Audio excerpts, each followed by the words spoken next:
Oh no, 50. I was glad to see you there. It's faculty.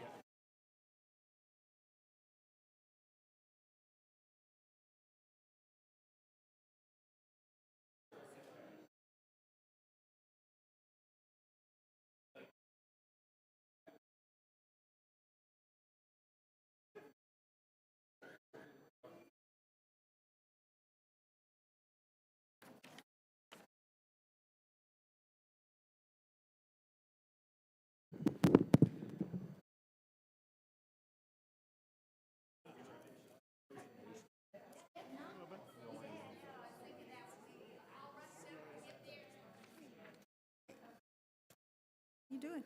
Good to see you. Good.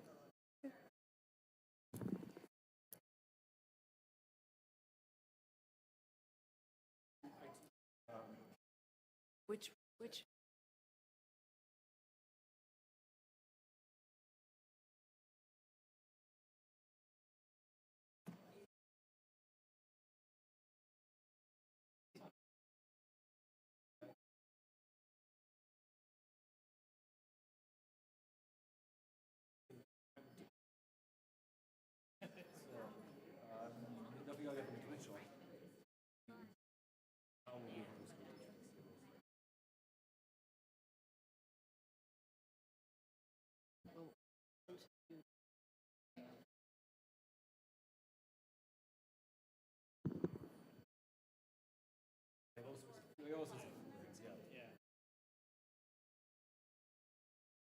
All right.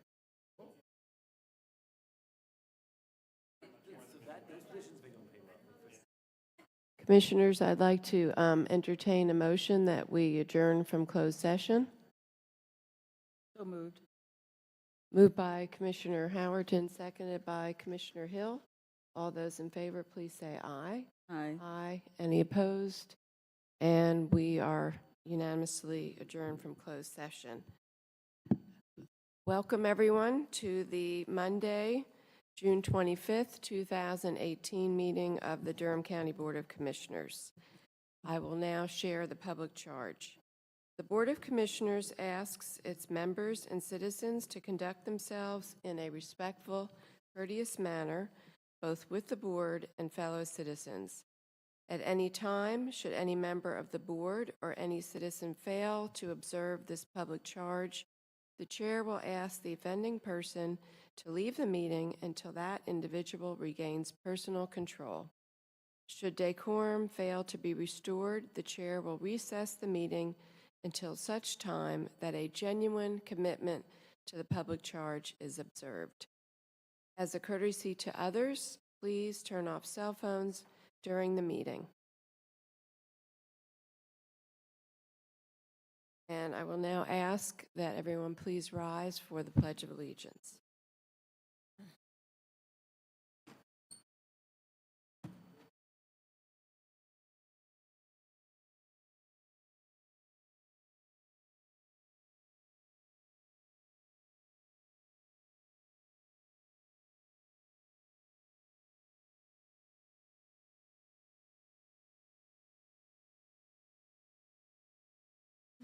Okay, are there any adjustments to the agenda this evening?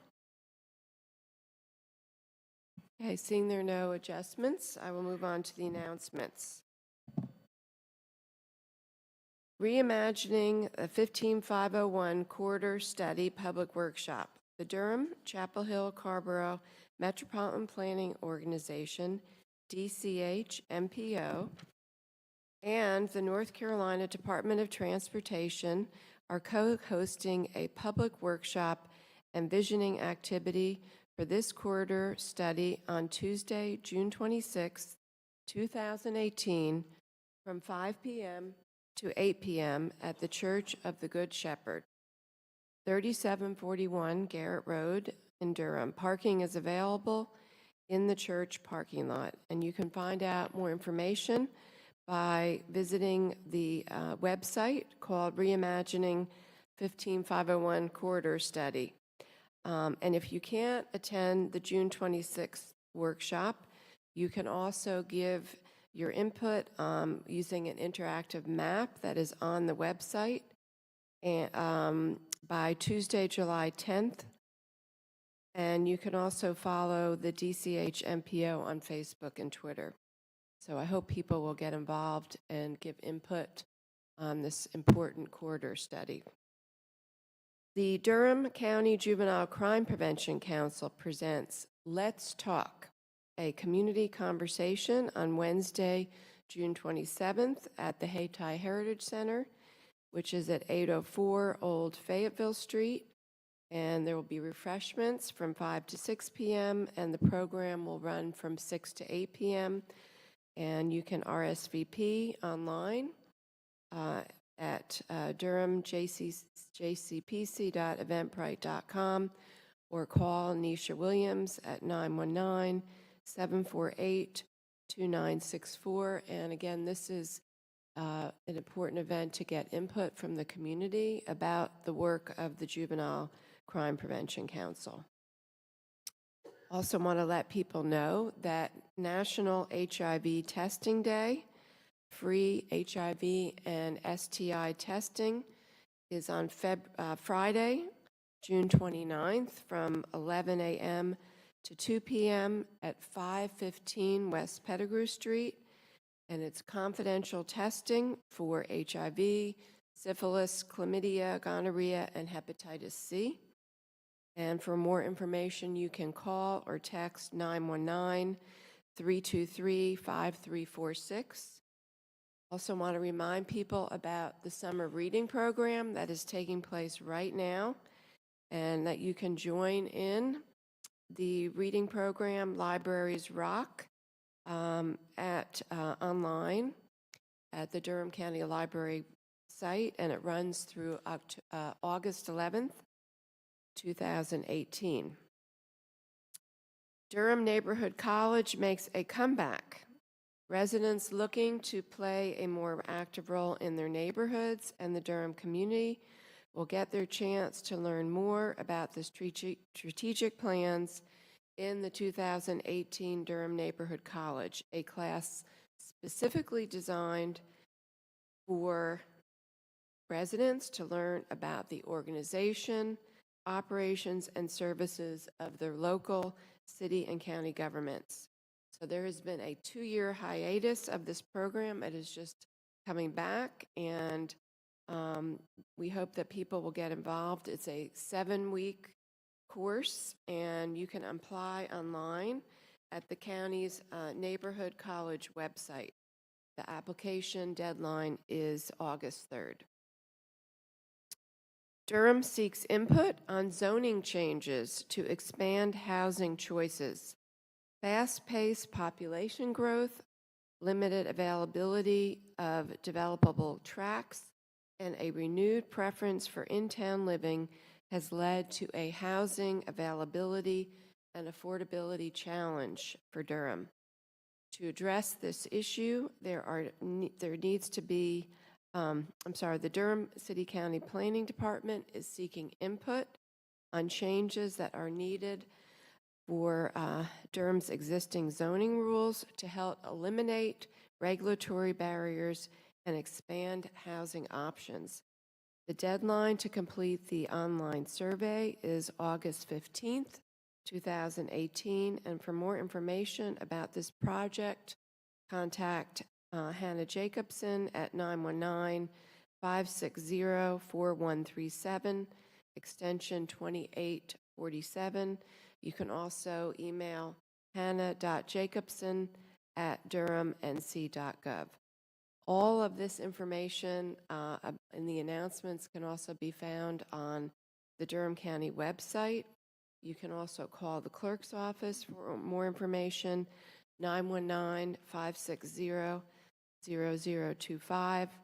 As you can see, there is a lot going on in Durham and a lot of opportunities for you to give input and get involved in a lot of issues.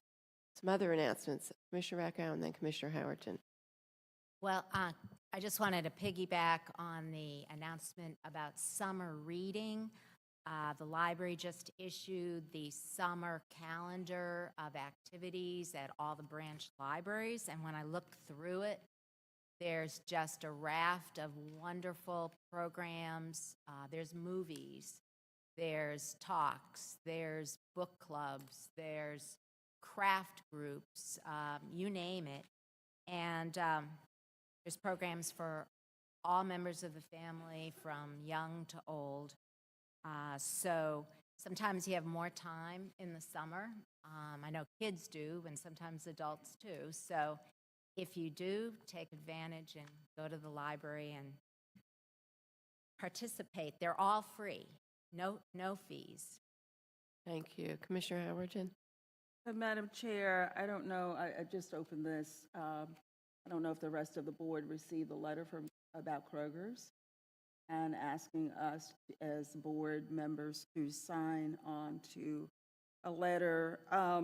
The letter says, your recent decision to close 14 stores in the Raleigh-Durham area has made over 1,500 families in our community exceptionally stressed and uncertain about their futures. So this letter comes from a citizen in the community, and they're asking us as a board to sign the letter to send to Kroger's. And are you saying that none of the rest of you received the email? I haven't looked at my email. So I'm going to forward it to our clerk, and I hope we'll sign on to it and support people in our community around us. Yeah, and just from what I've been in touch with Anthony Pettigrew, the head of our Economic and Workforce Development Agency, and I was informed that NC Works and all the staff are working closely with Kroger. 10 out of the 14 stores are going to be converted to either Harris Teeter's or Food Lions, but there are 4 stores who will not, and this is Wake County and Durham County. I don't know which of those 4 locations and the breakout between the 2 counties, but I know that they are already working closely with the employees to help transition them. That's information I actually got from also the Kroger executives. So I know our staff is working on that, but thank you for letting us know about the petition. I just sent it to the clerk, and she can print out copies for each one of you, and hopefully we can sign it and send it on in. Okay, thank you. Really quickly, I know Kroger's was a union grocery store, and I don't believe Harris Teeter is, and I hope that that's something that... It's from the North Carolina State AFL-CIO. Right, exactly. So it is from the union. I hope that the workers there will, if they choose to, will choose to unionize. Yeah.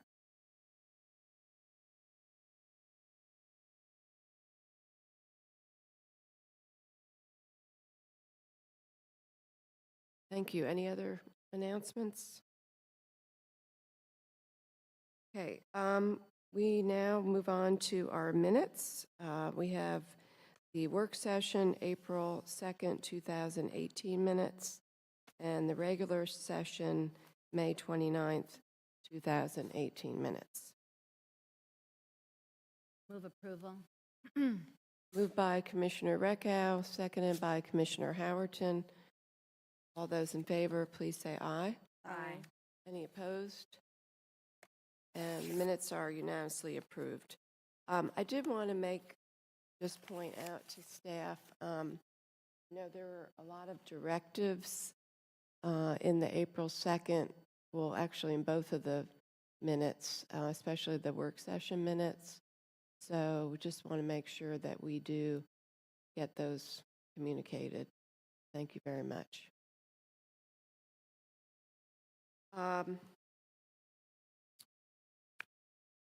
We have we have a ceremonial item tonight, very important ceremonial item.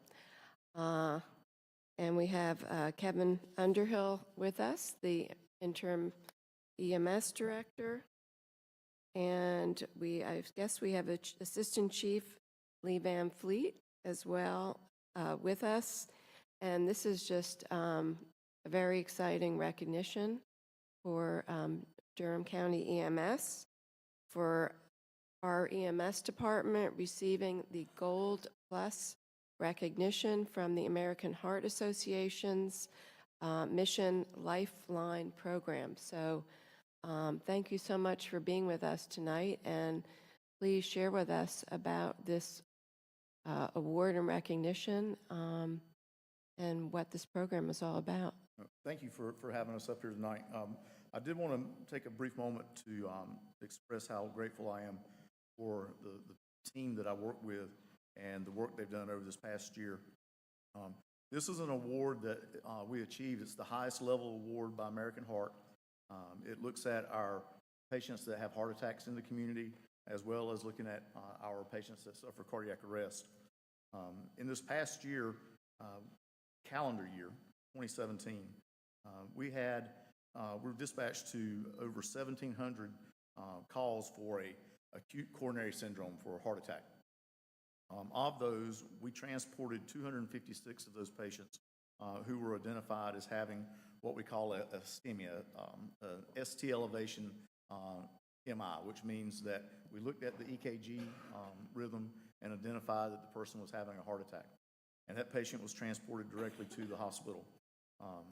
Because of the support from the board and the county, the equipment and technology that we have allows us to transmit the EKGs to the physician. Our paramedics call the STEMI in the field, but then for verification, we're able to send it directly to the cardiologist who can meet us in the emergency department, which, as you know, increases the ability to get the patient into a cath lab and open up the artery in a much faster time frame. With that said, we also responded to 329 cardiac arrests. Of those 329, we had a 17% survival rate, which means they went home and were able to function independently.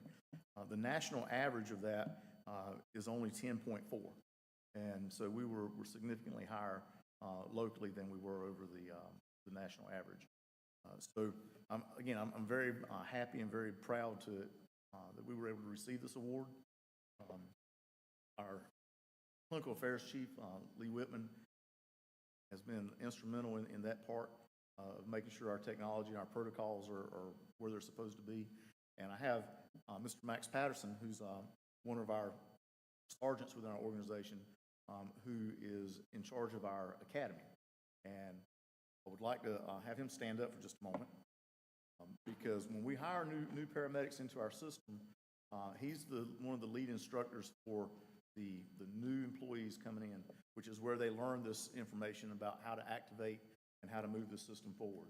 So I'd like to recognize him for his work there. But thank you very much.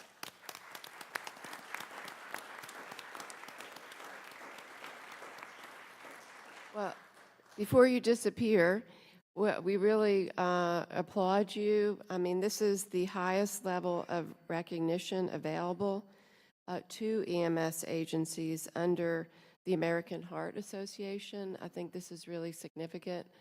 I think we all know that when somebody is having a heart attack, how every single minute makes a difference and makes a life or death difference in people's ability to survive and recover. So thank you so much.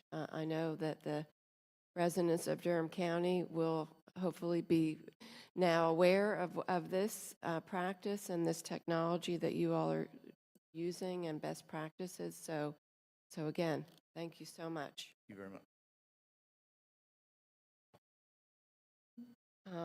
So before we go into our consent agenda this evening, I am going to share a statement on behalf of our board related to some concerns that we heard at our public hearing at our last meeting.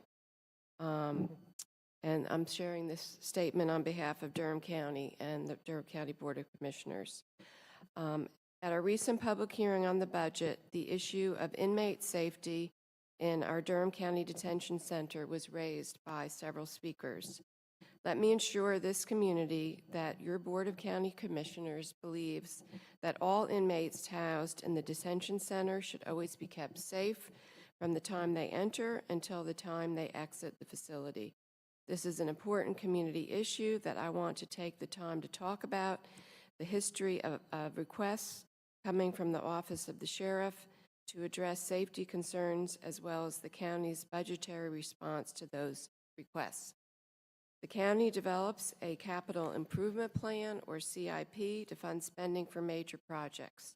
Departments submit the request to the manager and budget staff, which in turn is presented to the board for approval. I asked staff to research our CIP from 2002 forward to see what was requested by the sheriff for detention center safety. In terms of proposed detention center projects in the 2004 to 2013 CIP, there was a project of $40,000 for anti-suicide window modifications for 432 windows, along with $1,230,000 proposal to install anti-suicide air vent grills for 12 pods, booking cells, and in the medical wing. The first project was to be done in the 2004-05 timeframe, and the other project was set for the following year of 2005 to 2006. Formal approval for individual projects that are in the CIP must still be brought before the Board of County Commissioners. We could not find the actual capital project amendments for those referenced projects, so it appears they were not placed before our board. In addition, I have asked staff to research the history of funding for implementation of safety measures as part of the Sheriff's Department annual operating budget. In fiscal years 14 and 15, the office received $19,500 each for replacement of HVAC vents. In fiscal year 16, that amount was increased to $23,000. And in fiscal years 17 and 18, and in the budget we are set to approve this evening, that number has been raised to $25,000 each year. The total spent and allocated for HVAC security events for the 6-year period is $137,000. A further examination indicated that by March 2017, the vents were replaced in more than 80 cells. An additional $90,000 was allocated to the sheriff's budget in late fiscal year 2016 to complete aforementioned window fixes in the detention center. The cell window replacement project is now completed. I would like to share information related to efforts to ensure that 16 and 17-year-olds are housed appropriately. Last year, the General Assembly approved the Juvenile Justice Reinvestment Act, which impacts youthful offenders and where they will be housed. In the current fiscal year, the county provided funding of $87,600 to start the master planning process and to complete an environmental assessment for the Durham Youth Home, the county's juvenile detention facility. Durham County is one of only a few counties to operate a facility for youth. Youth between the ages of 6 and 17 who have been charged with offenses prior to their 16th birthday and have been detained by the courts now reside in our youth home. The county's understanding is that once the new Raise the Age legislation is enacted in December 2019, the youth home will be able to begin serving 16 and 17-year-olds. The state legislature is clarifying this issue as it relates to A through G felonies, which is anticipated this summer. Planning work continues on this capital project, which focuses on replacing the existing facility with a new facility. The new facility will add an additional 10 beds, bringing the total number of beds to 24 to accommodate additional 16 and 17-year-olds. $1.5 million will be placed in a project account in fiscal year 18-19 for design and preliminary activities for this capital project. This was one of several strategies the county is exploring in an effort to prepare for the new Raise the Age legislation and house eligible 16 and 17-year-olds. I want to finish my remarks by describing the range of physical and mental health care that is provided within Durham County Detention Center, because this has also been an issue of concern. Upon intake, individuals that will be detained are interviewed by a nurse regarding current medical issues, diagnoses, medications, treatment, and history of past illnesses. A preliminary nursing pathway, also known as a care plan, is developed based on the information received. Each detainee with a current chronic illness such as hypertension, diabetes, mellitus, congestive heart failure, etc., is automatically assigned a chronic care clinic appointment. In fiscal year 17, 6,818 persons were evaluated. So far in fiscal year 18, the number is 6,337. Nursing personnel are available to inmates for sick call appointments. While there is a kiosk to make a request, verbal requests are accepted as well. In fiscal year 17, 5,819 appointments were addressed, and in fiscal year 18, the number at this point is 4,073. Sick call appointments involving physicians or advanced practice providers numbered 1,633 in fiscal year 17, 1,031 in the current year. This does not include chronic care, mental health, or dental requests. Additional services include blood pressure checks, fasting blood sugars, dressing changes, and requested services. Health assessments are completed after a detainee has been on site for 14 consecutive days, and another one after a detainee has been on site for 12 months or more. Examples of our chronic care clinic services provided include asthma, chronic obstructive pulmonary disease, diabetes, dialysis, HIV, pregnancy, hypertension, seizure disorders, and thyroid disorders. A range of infectious disease control treatments are addressed, including tuberculin skin tests, HIV testing, detainees diagnosed with HIV and receiving treatment, positive hepatitis A, positive hepatitis B, positive hepatitis C, treatment for sexually transmitted infections and related issues. Dental services, emergency services, same-day surgery, and other medical events are treated as required. Upon release from the detention facilities, detainees receive discharge medication and community resources for care coordination for chronic illnesses. Currently, all individuals booked into the jail complete an intake screening with the nursing staff from Correct Care Solutions, the entity under contract with the Durham County Health Department for medical screening and follow-up care. The intake also screens for a number of items related to alcohol and substance abuse, benzodiazepines, opioids, and other drugs. The brief jail mental health screen is embedded in the intake process. Positive screens on the brief mental health screen are referred to the jail mental health team for assessment, including suicidality and risk of harm to self and others, and determination of level of care. Those with severe and persistent mental illness are enrolled in the chronic care caseload, receive regular mental status exams, and are seen by the contract jail psychiatrist. Other inmates requiring psychotropic medications are also seen on a routine basis, and any inmate requesting to be seen by jail mental health staff will receive a face-to-face contact.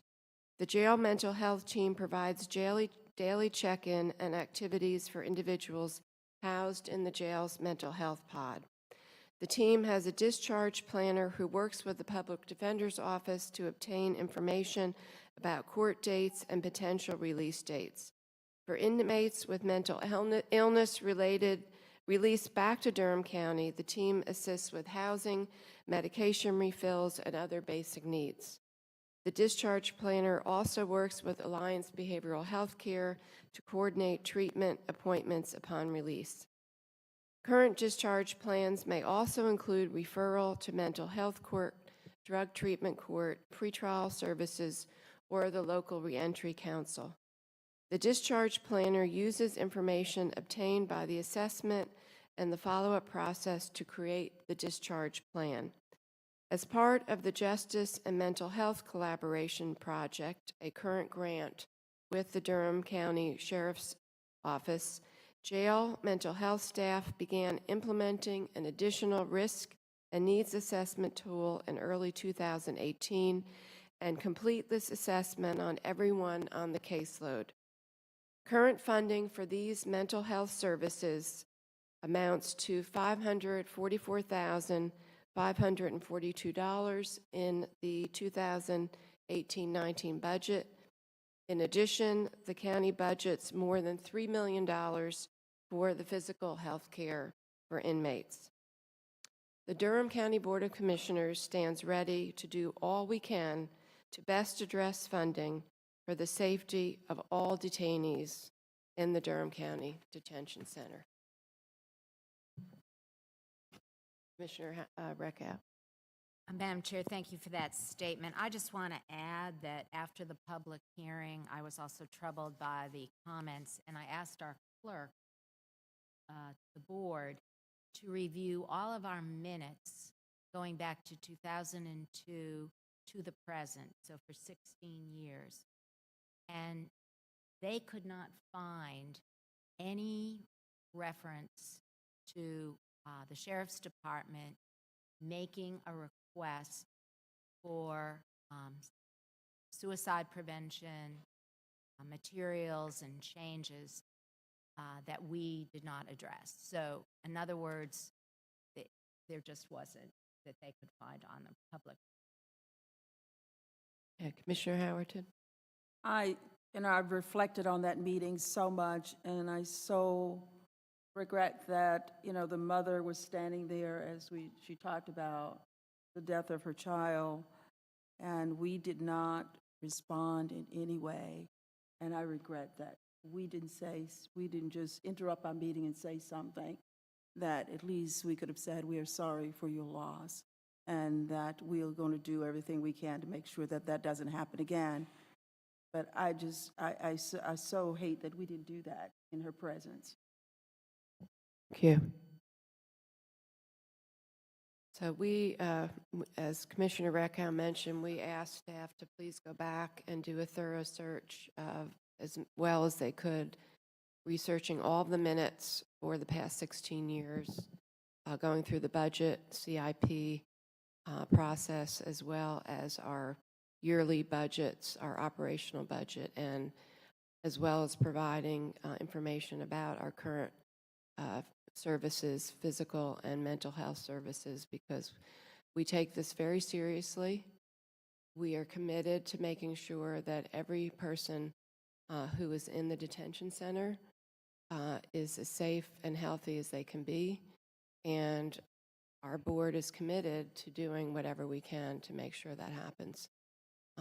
And so we felt it was important to share the information that our staff has provided to us. And I will mention that the staff has spent many, many hours going back, and I want to thank all the staff in many departments who has been involved with this over the past 10 days to try to go back and find all of this information, but we thought it was important. We do not have a meeting again until July 23rd, and we just felt this is such an important issue, as Commissioner Howerton mentioned, that we wanted to make sure we addressed the concerns as best that we could.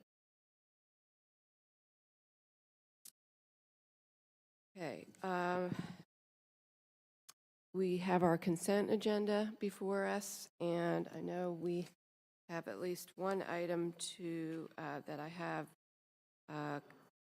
comments signed up for, 2 comments signed related to 18-0881. So we are going to pull that item, and just wanted to see if there were any other items that other commissioners wanted to comment on or pull. Yes, I'd like to, I don't know if you want me to pull it. I just have very brief comments on, well, 4 items, but one of them is the item that's being pulled, the budget ordinance. Yes, it's okay. the budget. So I don't need to address that now, but I'd like to just make brief comments on 3 others. Absolutely, go ahead. So the first one is 18-0848.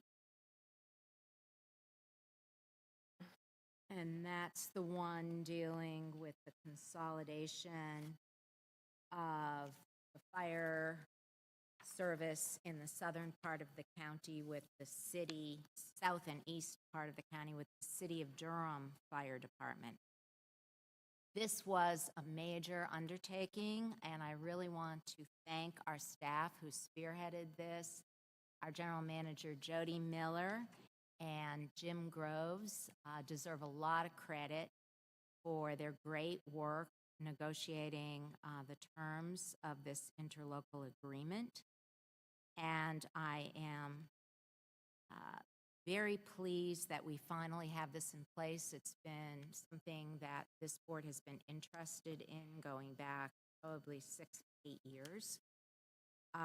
We think that it will improve the efficiency and effectiveness of fire service delivery, and it will also help county residents in that there's a high likelihood they'll have a better rating for fire service delivery.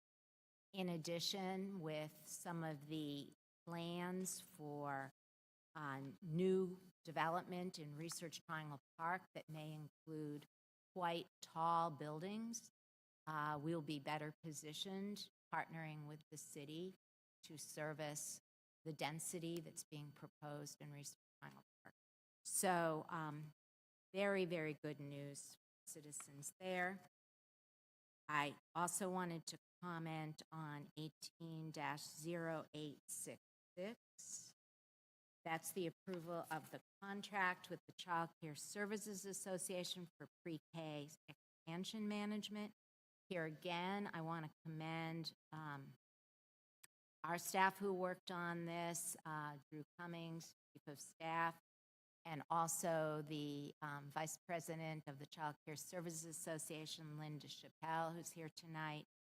Both of them have done a great job, and this contract, which covers 2 years coming up, will lead to expansion of pre-K with 13 additional classes and enhanced quality for 25 classes in our community.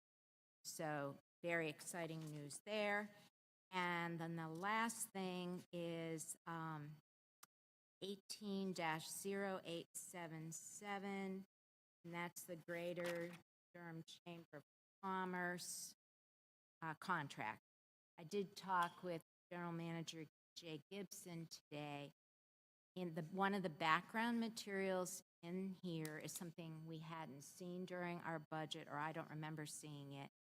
That was a request from the Chamber for some additional resources to support labor force readiness. And I just wanted to put it on the public record that I think it would behoove our board to set a meeting time for that item to come back before us, since it's a very high priority of this board to promote the labor force readiness of our citizens. And so I just wanted to say that I would like there to be a directive around doing that in the near future. Thank you. And thank you for pointing out the Spire consolidation and our pre-K initiative. Commissioner Howerton? Well, thank you, Madam Chair. We've got some, thank you, Ellen, for pointing out a few things that I'd already thought about as well. But there's one before, this is 180881, and before we vote on that, I just had one citizen that had been asking some questions about that. Just And that's wanna the make one that's sure that pulled. that's pulled. covered Mhm. before Yeah, you that's pulled. approve it. You have that? Yes, I have 2 people signed up to speak on it. Okay, all right. But, so are you going to pull that, or just he's going to speak, they are going to speak on it before we vote? Oh, Right. Yeah. so you're pulling it? Yes. Okay. Any other items? And I will just add to, there are a lot of things on this consent agenda, a lot of important things that the county is involved with that are also, it's really also a part of our ongoing budget. I did want to highlight the MOU with Student U. We have been supporting the renovation of the W.G. Pearson School, and the MOU is very specific about making sure that that facility benefits the whole community, and that different organizations in the community can use office space, can be able to use the theater or the gym, or be able to make use of that facility. And they have come up with a process for that, and so we're really glad to see that facility is going to be focused on the immediate community, surrounding community, and also really focused on benefiting youth organizations that are focused on youth and their families. So that is exciting, as that is going to be, I think, finished by the end of the summer and ready to start being used in the fall. So we will move forward then with items 18-0848 through 18-892, with the exception of 18-0881. All those in favor, please say aye. Oh, we want a motion. Oh, I'm sorry. Motion I to would approve. I would move the items as you've enumerated. Second.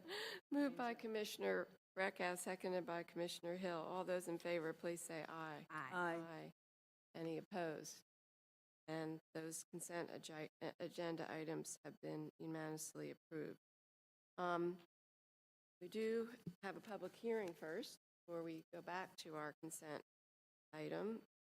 So we have a public hearing for approval of a resolution for the installment financing agreement and certain related documents pursuant to General Statute 160A-20. So I guess we're going to have Susan Tezai and Jay, as you as well, serving as for the county managers this evening to help us with this public hearing. That's correct, Chair Jacobs. We'll give you a little background information, and then I'll certainly rely on Susan as our expert and Chief Financial Officer to fill in any details the board may have questions about. Primarily, there are 2 items here. One would pertain to the public hearing and the debt, the board adopting a resolution to help us move forward on several projects which are contained and enumerated within the item. And the second part would also authorize the CFO to take certain actions on behalf of the county moving forward. It has been recommended to us by our financial advisor and bond counsel as the best approach believe you were furnished information. I know some of you may not have had time to read Susan's email from earlier in the day, but a number of our peers, both counties as well as the city of Durham, employ the approach with their CFO of allowing them to handle certain reimbursements and things on behalf of the county. And it is a matter of trying to ensure we have timing, proper timing operationally with some of these issuances and reimbursements, that we fully meet IRS and Treasury Department regulations. And to that end, we would ask the board open the hearing, and then pending no unfavorable comment, adopt both resolutions. Okay, Susan, do you have anything else you wanted to add to that? Can you pull the mic up a little bit?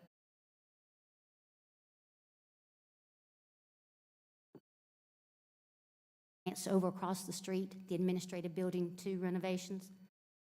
That was a project at $43.5 million.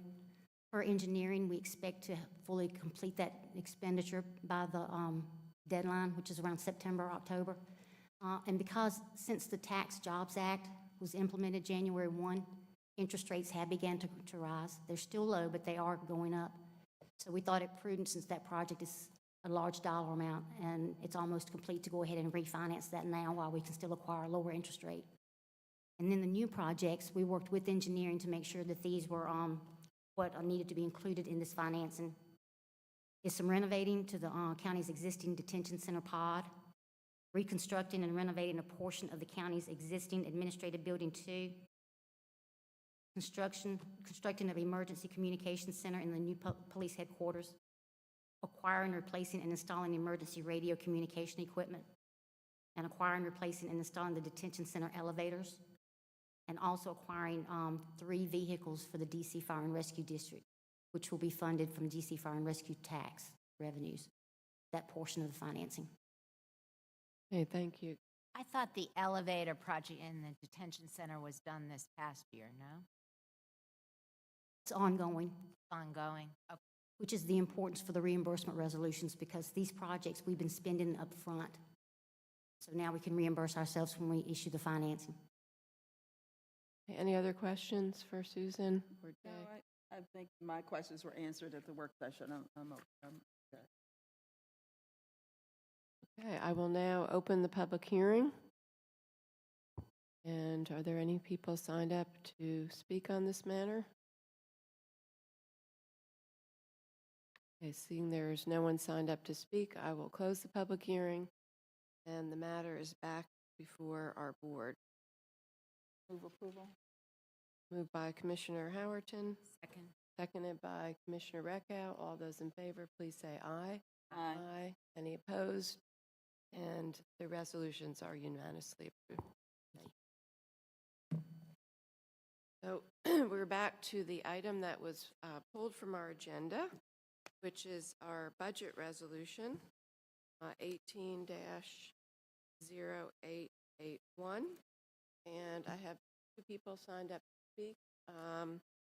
We have Ricky Hart and then Nicholas Graber-Gray. So Ricky, if you'll just come up to the microphone and state your name and address, and you have up to 3 minutes to speak on the issue. Good evening. For the record, my name is Ricky L. Hart, address of 2417 Anacostia Street, Durham 27707.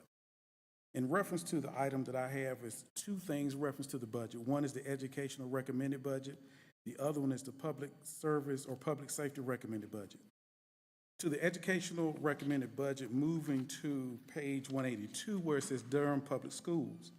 For the Durham Public Schools, they've requested 27 resource officers, and in parentheses for the Sheriff's Department. And the budget they requested was $2,519,853.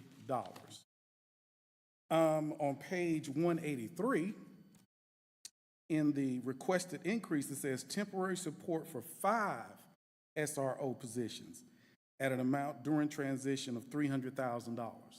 So my question with that is, why would the school board request 27 resource officers under their budget for $2.5 million when they're replacing 5 SROs at a request of $300,000? And also on 183, in the middle paragraph, it says at the beginning of 2018-19, the Durham County Sheriff's Department will have 28 dedicated SRO positions throughout Durham Public Schools, middle and high schools. Okay. So those are the numbers for the public school. Let's go to the public safety under the Sheriff's Department on the page 90. 18-19 budget highlights, bullet number 2. 5 new school resource officers will be hired to replace the 5 that the city of Durham is no longer funding. These will bring the total number of SROs to 27, providing coverage of the Durham's middle and high school. Page 90, school resource officers. Now, the Sheriff's Department requested 30. They said they needed 27. The school board said 27. But they requested 30, and the counter manager's recommendation is 30. They were funded for 30 at $2,153,337. On page 92, it gives a description of school resource officers. Program description: to promote school safety, 17 deputies in 14 schools. But there are 9 middle schools and 10 high schools. That's 19. So if you've got 17 deputies in 14 schools, you're short by 13. So you're over 13. So my question is, the Sheriff's Department is, I understand that's their job to allocate for the school resource officers, and they got 30.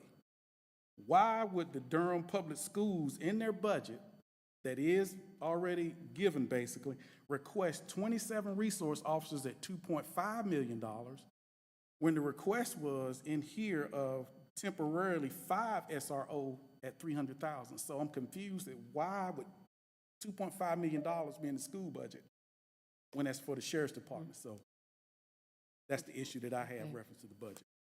Well, first of all, Ricky, I really appreciate all the work that you've obviously done. I just want to qualify that we are actually no longer in the final budget having to fund those the $300,000 because they were transitional, and it turns out that the Sheriff's Department is going to be able to make do with their current budget.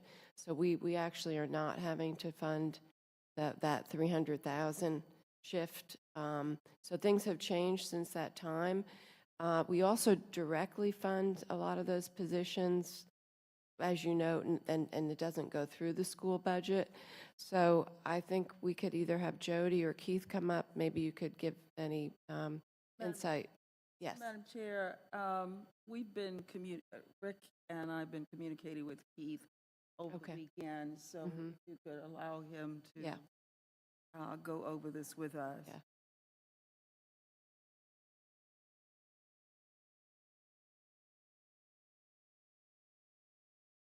Yeah, very impressive. We put a lot of work into it, although not every part of it is perfect.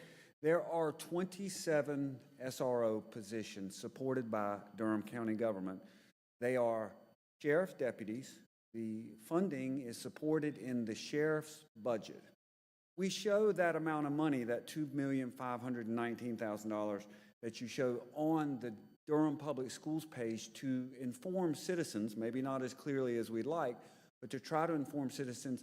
On top of the $138 million we give schools directly annually, we're also supporting $2.5 million for SRO officers through the sheriff's budget. We also point out we're supporting $2.9 million for public health related needs, school nurses and various things. So what we tried to do on page 182 of the document for Durham Public Schools is not only show the current funding for schools, but school related funding we source in other parts of the Durham County budget.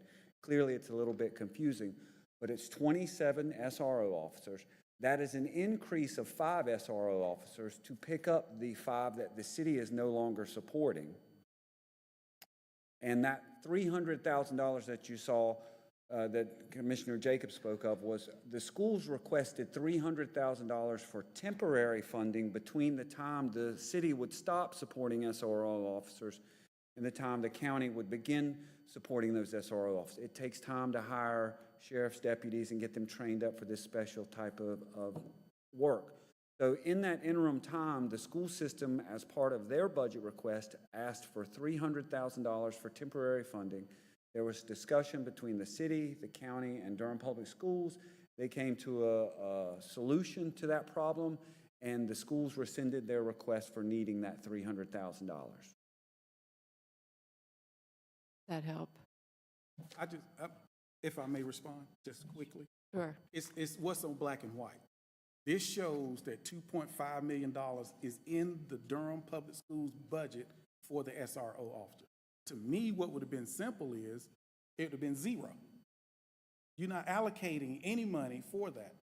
And the sheriff's department has already allocated their 30 officers that will cover the schools. So to me, it's like you've put the 2.5, and I went through and looked at it again, and I didn't see any amendment to this on the budget that it shows the full summary that, you know, this whole budget is still allocated with that amount. I'm just saying it, to me, it's Well, it sounds like the way we're putting it is confusing, so thank you for pointing that out. Thank you.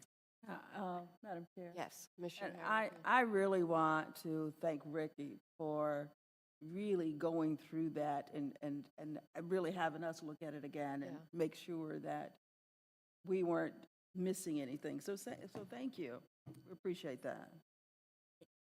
Commissioner Recco. I also want to thank Ricky Hart for bringing this forward. The wording does need to be Yeah. changed It- here because the way this paragraph reads, it does definitely look like It does. this expenditure is incorporated in the school budget.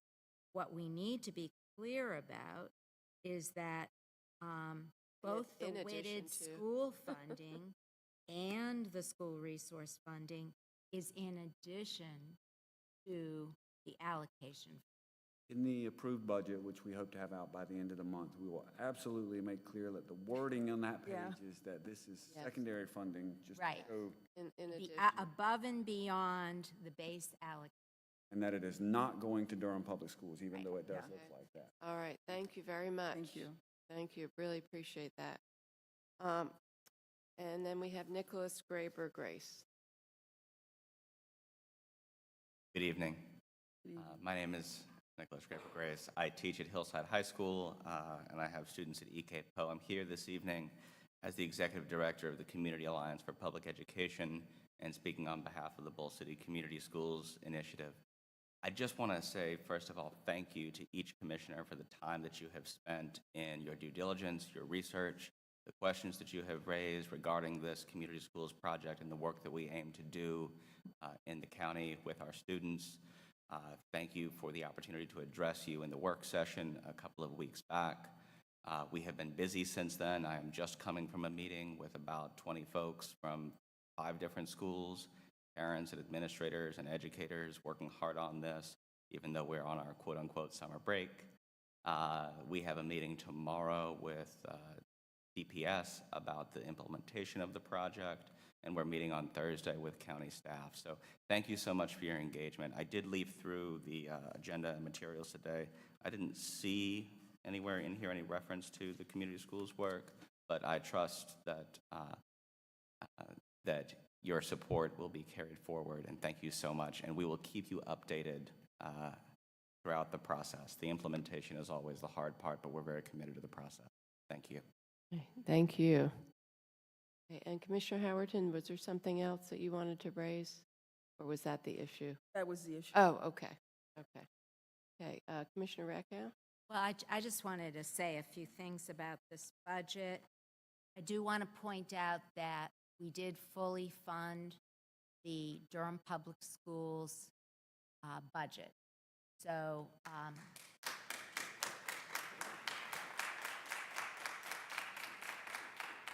with the exception of the 300,000 that The that extra Ricky pointed 300,000. out, that is going to be covered by the city. All the rest of it is funded by the county. I also want to highlight that we are providing significant additional resources for pre-K, classroom expansion, quality improvement funding in this budget. We are providing funding for a mental health pod for women in the jail. And we are expanding what we hope will be a very strong program with paramedics. We piloted it last year, and it seems to be going well. We're expanding that program so that fewer people will end up in emergency rooms, and there'll be also follow-up for some of the familiar faces that go in and out of the emergency room, where people will get follow-up care in their homes from the paramedics, make sure that they're taking their medicines, things of that nature. The last point I'd like to highlight is that you will have a little extra money in your wallet, because we did decrease the tax rate increase from 1.9 cents to 1 cent. So I think we did some pretty good work. Thank you, Commissioner Recco. Why don't I guess we're going to go ahead and approve the budget. I actually have some comments as well, but I wanted to give any other commissioners a chance to comment if they wanted to on the budget or the budget process. I also want to thank I want to thank our staff. I don't think I've ever seen such a quick turnaround on questions. I think they must have been working at night. But amazing, because I usually go through and come up with 10, 15 questions, and I expect to get back answers maybe in a few days, and instead I was getting them back, almost instantaneously. So thank you, budget staff, for all your hard work. Really appreciate it. And I too want to thank staff. We've had, as life happens and people have lots of challenges in their personal lives, and our staff was able to really turn around this budget and did some incredible work in the face of all the questions that they had to respond to in a very short time. So I just want to say thank you to the staff, because you really worked hard. Appreciate that. I'm thrilled that we could support DPS and traditional public schools. I'm glad we could support community schools. I think it's a great model. I look forward to seeing it move forward. And I'm glad that we could advance pre-K. I think it's important. As I said, time and time again, it's much easier to help children than to fix broken men. So that's a great thing, and I hope we can do great things with DPS. Also, our staff has done yeoman work. I know they had an incredibly heavy lift, and I just wanted to thank them for all the time and dedication. And I've seen whose cars are here still in the parking deck 9 at night. So I know that they are doing a lot of work for us and the citizens of Durham County, and I just want to thank them for their dedication. So thank you. Ellen, let me say one other thing. This whole year, we have focused on the little ones. We've had a lot of focus from across the state on little ones, that our little ones are able to thrive. So I'm glad that we were able to, in this budget, put focus on the little ones, from our school budget to the pre-K, universal pre-K, to all of those things that have our young people thrive. And then from cradle to career, I'm excited about those things that we included in the budget and how we look forward to, how we go forward with those things, that we're making sure that we're doing all that we can around economic development to make sure that people are working and making a decent living. So thank you, everyone, for your comments, and I will entertain a motion to approve the adoption of the fiscal year 2018-19 budget ordinance. So moved. So I don't know who was first. I'll just say Commissioner Recco. I'll defer. Okay, Commissioner Howerton, seconded by Commissioner Recco. All those in favor, please say aye. Aye. Aye. Any opposed? And the budget ordinance is unanimously approved.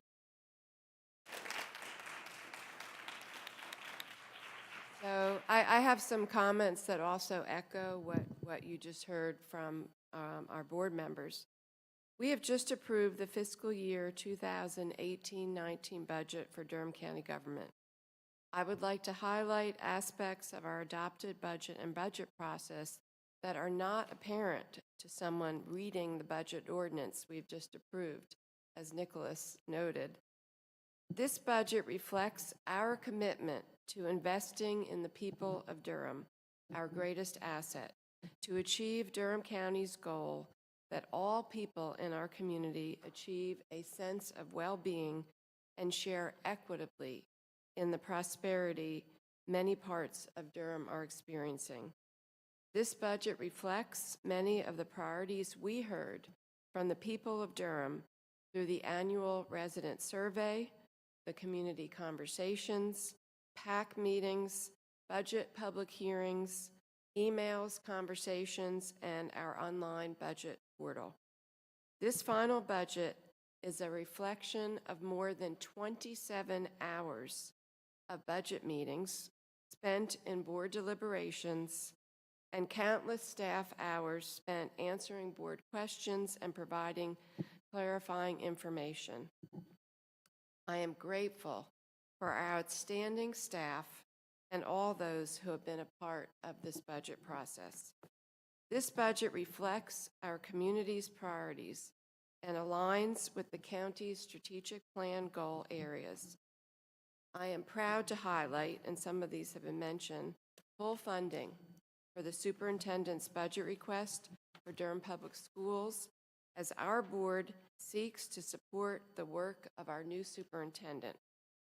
This budget includes more than $138 million in funding to support our teachers, students, and families.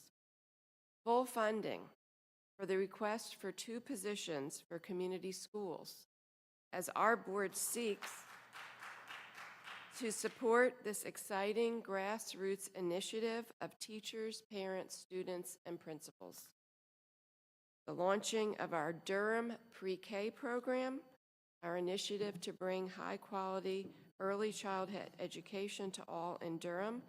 We are investing $2.15 million in 13 new classrooms, as well as the conversion of 25 existing classrooms by investing in higher pay and improved benefits for teachers, professional development, and low or no cost tuition for low-income children. Our support for eviction, diversion, and supportive housing for people in Durham, a collaborative initiative in partnership with the Durham City government. We are investing more than $300,000 to create coordinated intake for adults within our Department of Social Services, fund 2 supportive housing positions with Alliance Behavioral Health Care, and adding $90,000 in additional local emergency funding to the more than $800,000 that we currently spend on homelessness and emergency housing needs in our community. Our support for law enforcement and mental health needs in our community.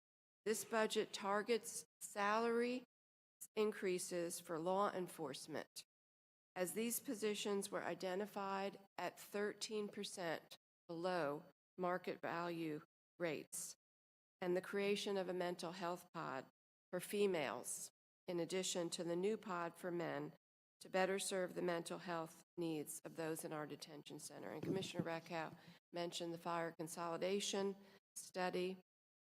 As reflected in this budget, there are the many ways Durham County government is implementing innovative programs and services to meet needs, investing in the people in our community, and planning for our future with the expansion of the community paramedicine program, increased support of El Futuro, which is serving our immigrant and refugee community, expansion of our farmer grant program, leveraging the capacity of small business owners, our local farmers, funding of a much-needed aging plan for Durham County, targeting food insecurity with additional nonprofit funding, and the expansion of our Reach Out and Read initiative as Durham County seeks to create a strong cradle-to-career pipeline for every child in Durham. And I could go on and on about all of the things that we are funding in this budget.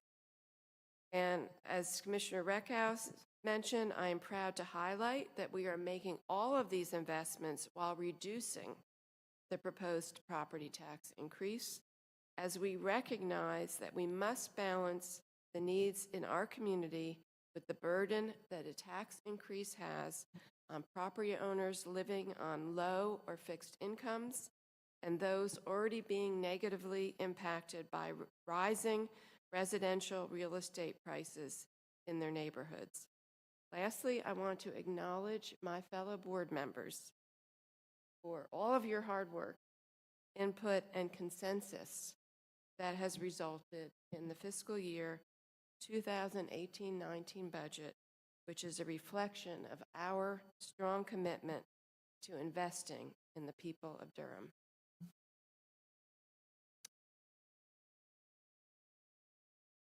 And that was appropriate to hear a baby at the end of that, because that's exactly who we are investing in. That's who we want to invest in. Career. Yes. Let's see, we now have our board and commission appointments.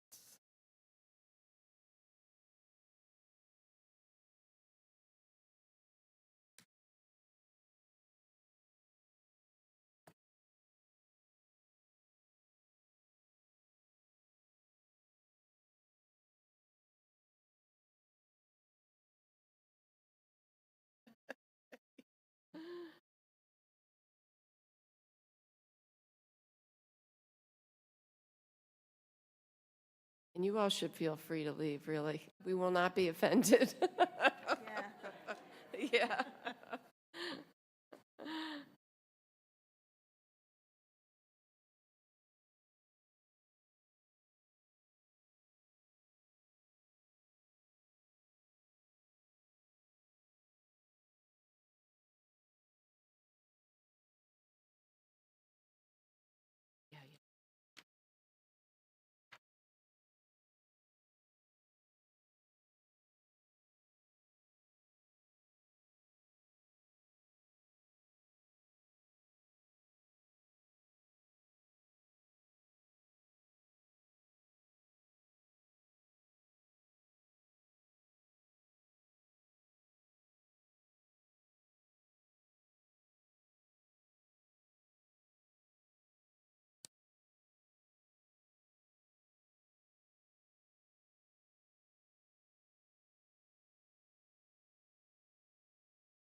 Yeah. No, I think I missed. I just want to go with the.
warm in here.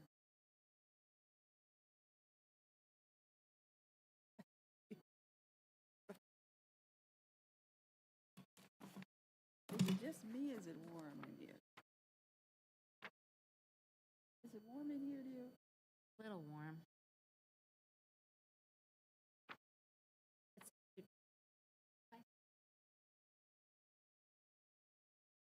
Oh, wow. Morning.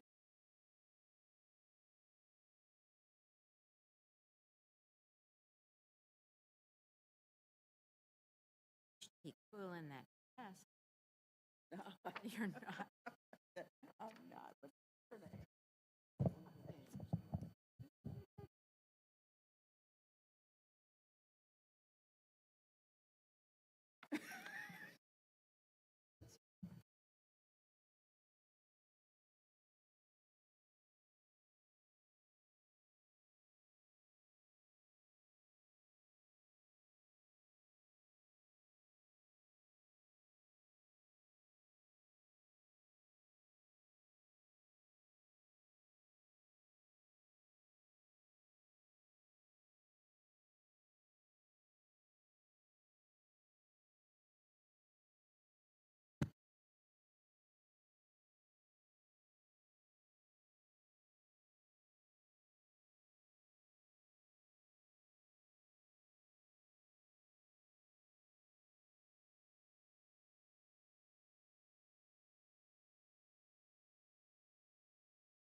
Madam Chairman, before you count one, got an even number. For how many? Oh, I'm one. We can always wait and do that one in July when we have 5. So we'll just delay that one. whichever one that is, we'll just delay it.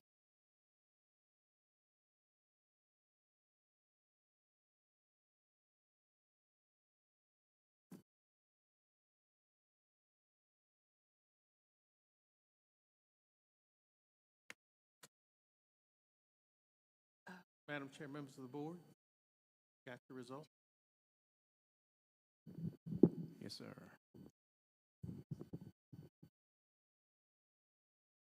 For the Adult Care Home Community Advisory Committee, you could select 2 individuals. You selected Jean Fox and Suzanne Roth.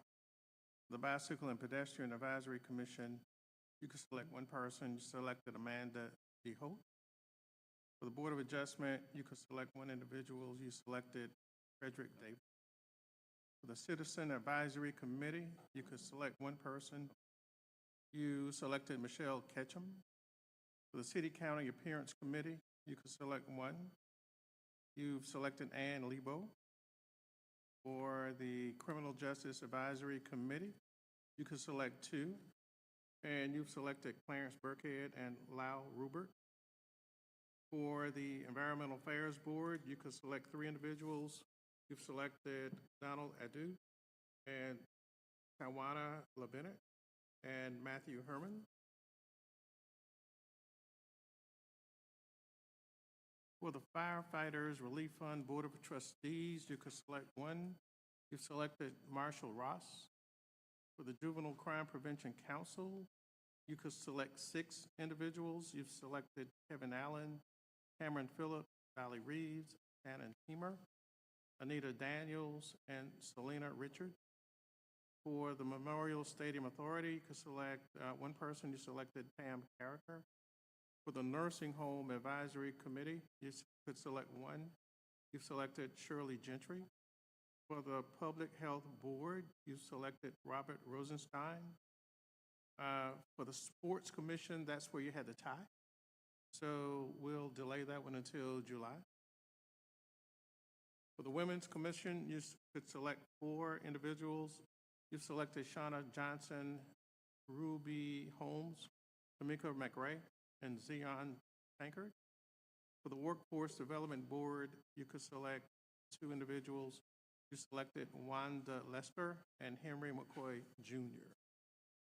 Those are the results of your votes. Thank you.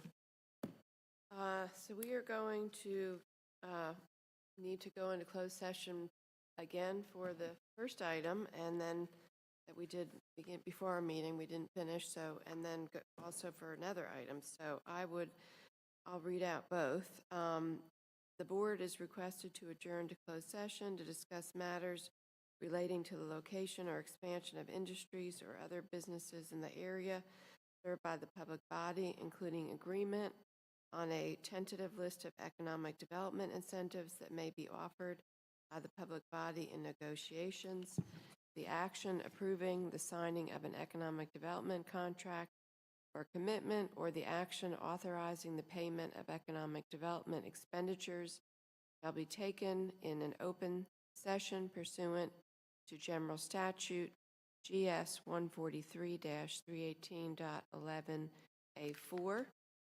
We will also be adjourning to closed session because the board is requested to consider the qualifications, competence, performance, character, fitness, condition of appointments, or conditions of initial employment of an individual public officer or employee or prospective public officer or employee, or to hear or investigate or a complaint, charge, or grievance by or against an individual public officer or employee. General personnel policy issues may not be considered in a closed session per General Statute 143-318.11A6. Moved by Commissioner Reckow, seconded by Commissioner Howerton. All those in favor, please say aye. Aye. Aye. Any opposed? And we are unanimously adjourned to closed session.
Okay, we have adjourned from closed session and taken the following action.